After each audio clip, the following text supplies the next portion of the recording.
সকালবেলা পঞ্চগড় টুনির হাটে আসছি, দেখেন।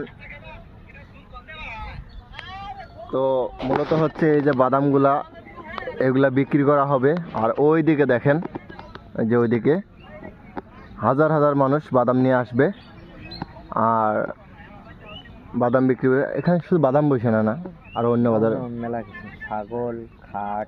আর এটা হচ্ছে টুনি হাটের আজকে আজকে কি বার? সোমবার। সোমবার। কি বার হাট হয়? শুক্রবার আর সোমবার। তো সপ্তাহে 2 দিন হাট হয়, একটা হচ্ছে শুক্রবার আর হচ্ছে সোমবার। তো এই 2 দিন হাট হয়, আজকে সোমবার। আর কিছুক্ষণের ভিতরে আপনারা দেখতে পারবেন যে এটা পুরো বাজারটা একদম জমজমাট হয়ে যাবে। তো এখন দেখতে পারতেছেন যে আপাতত শুধু বাদাম নিয়ে আসছে সবাই জায়গা নেওয়ার জন্য। তো আমরা আপনাদেরকে দেখানোর চেষ্টা করব, সাথে থাকবেন সবাই।